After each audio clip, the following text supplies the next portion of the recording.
La 34e édition de la Coupe d'Afrique des Nations aura lieu du 13 janvier au 11 février 2024 en Côte d'Ivoire.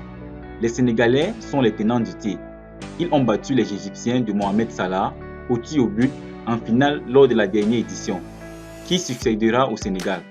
La réponse sera donnée dans quelques mois désormais avec cette nouvelle édition de la Coupe d'Afrique des Nations qui se déroulera en Côte d'Ivoire. Mais que gagne réellement le pays vainqueur de la CAN? Jusqu'ici, plusieurs personnes ignorent ce que gagneront réellement le pays vainqueur de la CAN 2024. Salut à tous et bienvenue dans cette vidéo où je vous dirai ce que gagneront les vainqueurs, les finalistes et les demi-finalistes de la CAN Côte d'Ivoire 2024.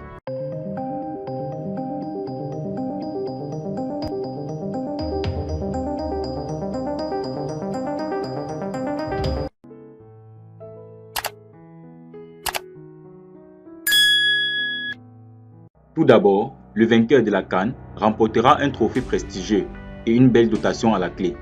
Le trophée de la CAN est réalisé par le même concepteur que celui de la Coupe du Monde, mais il n'a pas la même valeur. En effet, ce trophée n'apporte aucune qualification pour la prochaine édition de la CAN. Lorsqu'une équipe remporte la Coupe d'Afrique des Nations, elle remporte le trophée ainsi qu'une dotation qui a augmenté de 40% par rapport à l'édition précédente. C'est donc le nom de la nation gagnante qui s'ajoute au palmarès ainsi que le prestige d'avoir remporté ce trophée tant convoité par les nations présentes lors de la compétition. Le vainqueur de la Coupe d'Afrique des Nations recevra une prime record de 7 millions de dollars, soit 6,4 millions en euros et 4 188 millions en francs CFA, a indiqué la Confédération africaine de football dans un communiqué. C'est 40% de plus que ce qui avait été attribué au Sénégal lorsqu'il avait remporté l'édition 2022 disputée au Cameroun. Le finaliste recevra 4 millions de dollars, soit 2 400 millions de francs CFA.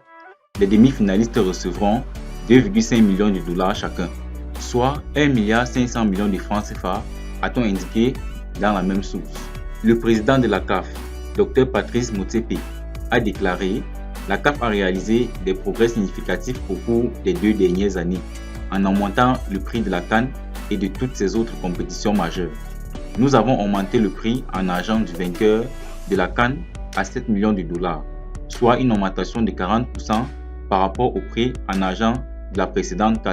Je suis convaincu qu'une partie du prix en argent contribuera au développement du football et bénéficiera également à toutes les parties prenantes du football, tout en aidant nos associations membres dans leurs tâches administratives. La CAN verra s'affronter 24 nations, dont le pays hôte et l'Égypte qui l'a déjà remporté 7 fois. Le match d'ouverture opposera la Côte d'Ivoire et la Guinée-Bissau à Abidjan.